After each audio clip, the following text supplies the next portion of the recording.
Bienvenue et merci d'être avec nous pour ce nouveau numéro de Reporter, le magazine de grands reportages de la rédaction de France 24. Que se passe-t-il à l'est de la République démocratique du Congo, sur le territoire de Béni? Depuis plus d'un an et demi, les massacres de civils s'enchaînent les uns après les autres dans cette région voisine de l'Ouganda.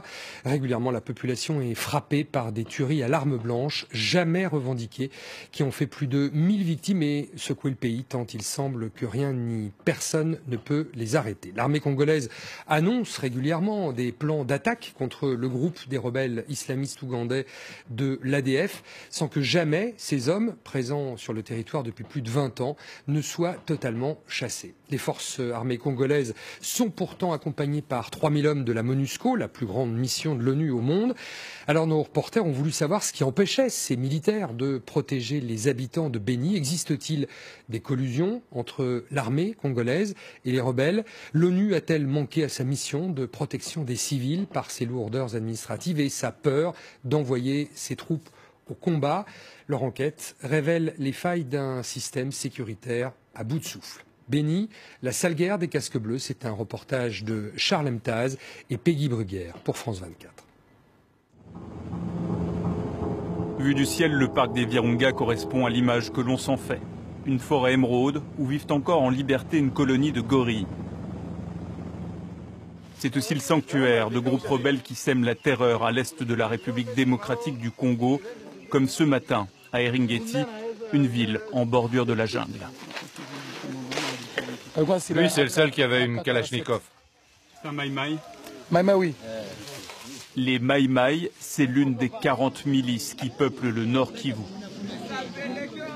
Les militaires congolais viennent de les repousser.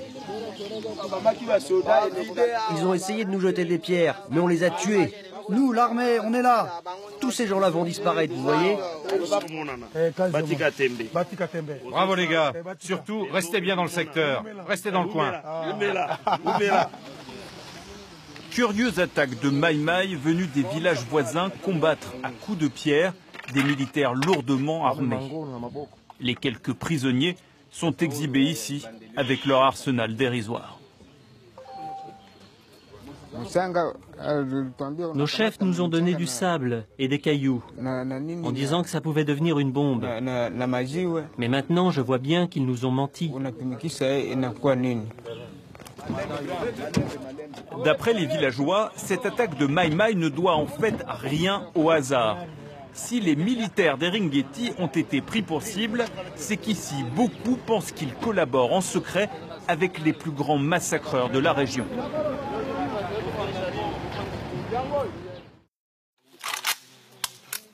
Ce groupe, qui serait aidé en sous-main par certains militaires congolais, c'est l'ADF, l'Alliance des forces démocratiques.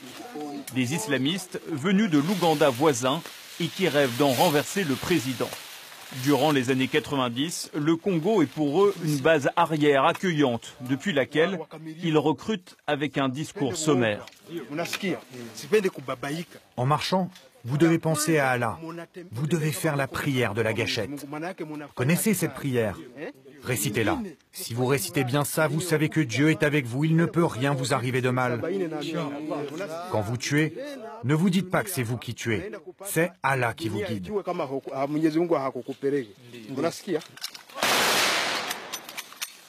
Pour renforcer leur rang, les ADF recrutent des enfants soldats dans la région. Nous en avons retrouvé un. Il s'appelle Fiston. À 13 ans, il a été enrôlé de force à Eringeti.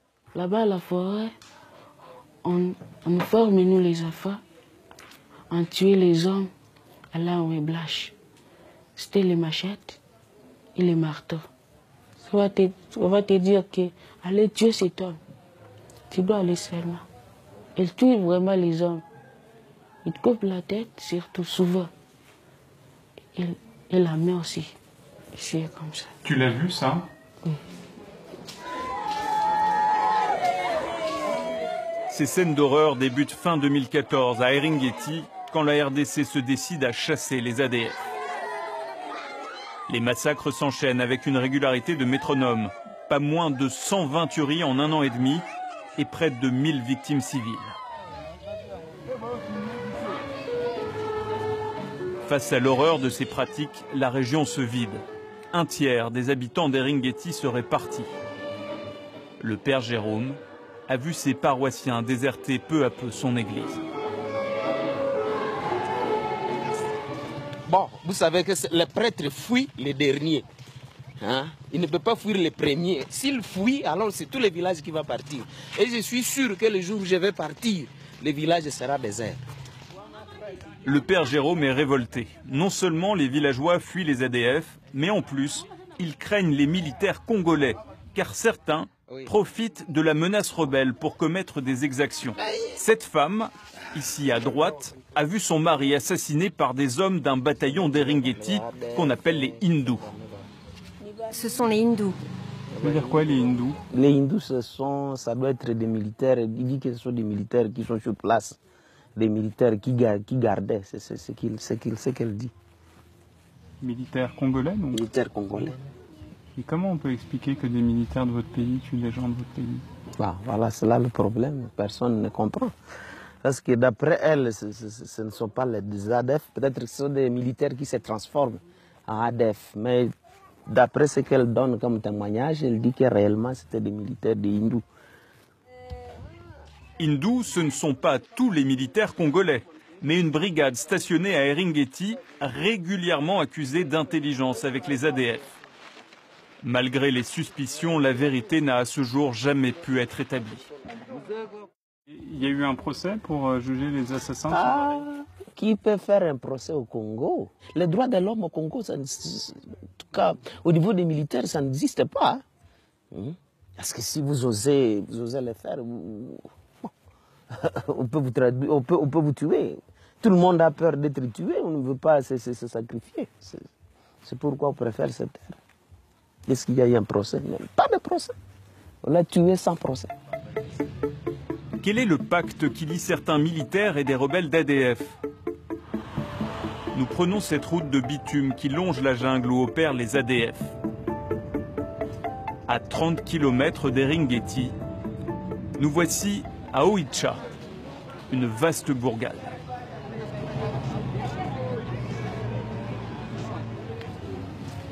Modeste est un rescapé. Il a pu témoigner dans cette ONG.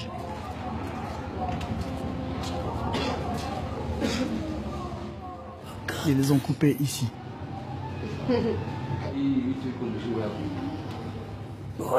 On m'a tranché la gorge avec une machette. C'est pour ça que j'ai perdu la voix. J'ai aussi des problèmes pour respirer. Je suis handicapé maintenant. Laissé pour mort, Modeste est le témoin d'un étrange carnage. 8 morts officiellement tués par les ADF. Mais voilà, il a reconnu son bourreau. Il est d'abord venu chez moi me tuer, car il convoitait ma femme. Mais ensuite, il s'est rendu chez d'autres personnes du village pour les tuer. Il avait tout un programme. C'est bien un major congolais et ses hommes qui se sont fait passer pour des ADF. Certains hauts gradés seraient allés beaucoup plus loin. Un rapport des experts de l'ONU daté de mai 2016 épingle le militaire qui dirigeait les opérations contre l'ADF. Le général Mundos, qui porte ici un casque, est accusé d'avoir armé les rebelles, de leur avoir fourni des troupes et même commandité des massacres de civils. Muté dans une autre région, il nie toute implication. Pour les ONG, il ne s'agit pas que d'un homme, mais de tout un système corrompu. Ils sont dans l'armée, ils coopèrent avec des groupes armés, ils créent même les groupes armés, surtout les officiers, créent des groupes armés, ils financent ces groupes armés, et ça justifie leur présence ici, ça justifie leur façon de s'enrichir, parce que l'État leur donne des moyens pour combattre les rebelles, et ils prennent cet argent-là, ils vont construire à l'étranger, ils vont faire n'importe quoi, et dans l'entretemps, c'est la population qui est en train de souffrir. Le dossier est désormais sur le bureau de la Cour pénale internationale. Ces accusations embarrassent le premier partenaire de l'armée congolaise dans le rétablissement de la paix, l'ONU, qui a déployé 20 000 hommes et s'est doté d'un budget annuel d'1,4 milliard de dollars. À la tête des casques bleus jusqu'en juillet 2016, un général français, Jean Bayot. Qu'est-ce que ça vous inspire quand on dit, voilà, tel et tel officiers de l'armée congolaise, qui sont censés être vos alliés, nourrissent, aident cette rébellion? Que certains individus soient des collaborateurs effectivement de l'entretien d'une situation comme ça, par une absence de réaction adéquate, ou éventuellement qu'ils soient des complices d'un certain nombre de choses, je pense que personne ne va nécessairement le nier, parce que ça fait partie des choses totalement possibles. Mais qu'on dise qu'ils sont à la tête de ce système. Les complicités avec l'ennemi ne seraient le fait que de quelques individus. Le général Bayo en est persuadé, la grande majorité des soldats congolais veulent en finir avec les ADF. Pour y parvenir, l'ONU a mis en place une force d'intervention offensive, des casques bleus autorisés à faire usage de la force. Ils travaillent directement avec les soldats congolais dans des patrouilles conjointes. Vous devez respecter la distance. Respect des distances. Avec eux, nous partons dans cette jungle, où pas moins de 600 soldats congolais auraient perdu la vie. Un chiffre qui, ici, ne rassure personne.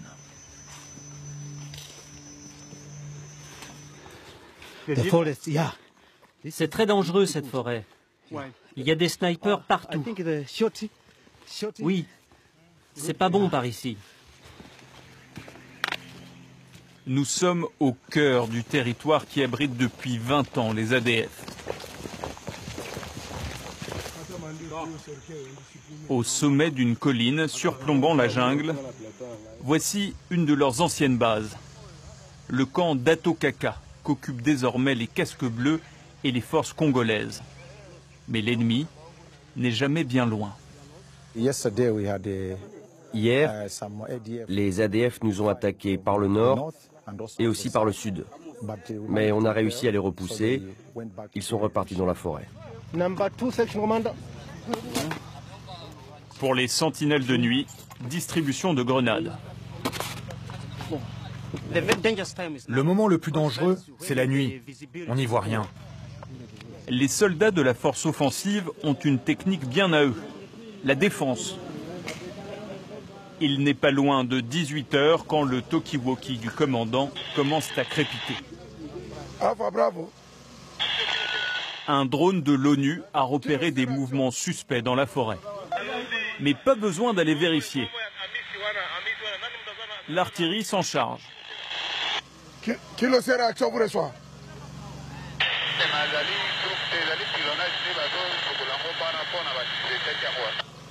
Ok, basukola yango, motomoza kuna te basukola yango à vous.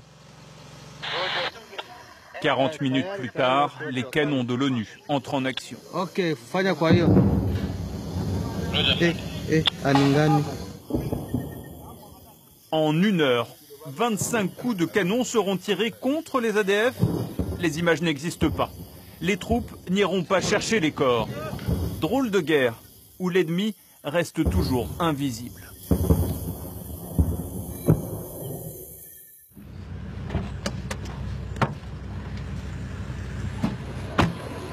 Il n'a pas marché aujourd'hui. Retour à Eringeti avec le général français Jean Bayo.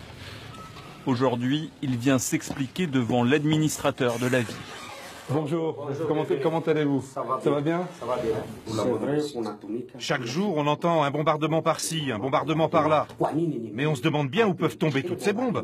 Parce que l'ennemi, ça ne l'atteint pas, il est toujours là. Il n'a pas disparu. On n'y comprend rien. À Eringeti, malgré sa présence, l'ONU ne peut que constater son impuissance. Le général et ses hommes nous emmènent sur les lieux de la dernière attaque d'ADF. Bon. Donc évidemment, ils se sont cachés, ils ont attendu que la patrouille s'en aille, et ils sont venus attaquer. Ici, les rebelles ont tué 24 civils, dont des femmes enceintes découpées à la machette ou tuées à coups de marteau. Les casques bleus étaient pourtant à proximité immédiate. L'unité du commandement. Alors, il est vrai qu'on a une base de la MONUSCO qui est environ 800 mètres dans cette direction. Ce sont des ingénieurs, donc des gens du génie du Bangladesh et des Népalais, Et on a des soldats de la brigade d'intervention du Malawi qui sont là derrière. Pour comprendre la passivité des casques bleus, il faut parcourir les 800 mètres jusqu'au camp des Népalais et des Bangladais. Depuis ce poste d'observation, on peut voir le lieu de l'attaque. Avez-vous essayé d'arrêter l'attaque?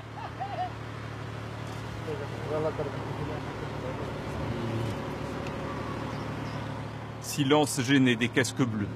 Pourquoi l'ordre d'intervenir n'a-t-il pas été donné? Dans ce faubourg frappé par les ADF vivait Espérance et sa famille. Cette nuit-là, elle a tout perdu. La MONUSCO est ici, tout près. Et dans le village là-bas, ils ont tué 7 personnes de ma famille.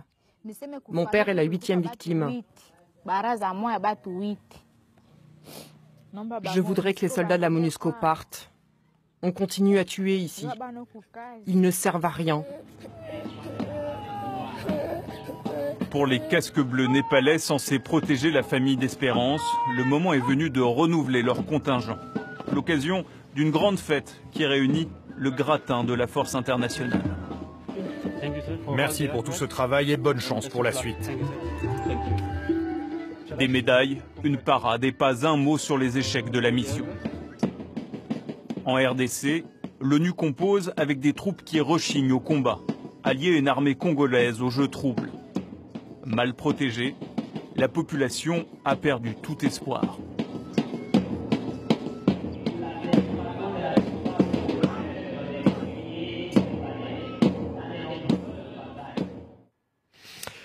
Béni, la sale guerre des casques bleus. Voilà donc pour ce reportage signé Charles Amtaz et Peggy Bruguière, reportage que vous pouvez revoir sur notre site internet.